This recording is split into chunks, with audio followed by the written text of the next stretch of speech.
लड़का लड़की की मंगनी और निकाह करके कई साल के लिए जहीज की तैयारी करने के लिए जल्द शादी नहीं की जाती।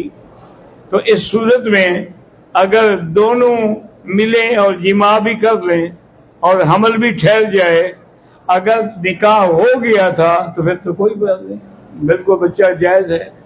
अगर सिर्फ मंगनी हुई थी, निकाह नहीं हुआ था, फिर तो ये नऊज़ुबिल्लाह ज़िना है। लिकोरिया की वजह से वजू बार बार टूट जाए, मैंने कल भी अर्ज किया था कि आखिरी वजू करके वो पैम्पर वगैरह बांध ले ताकि मस्जिद भी पाक रहे और आप नमाज भी पूरी कर सकें।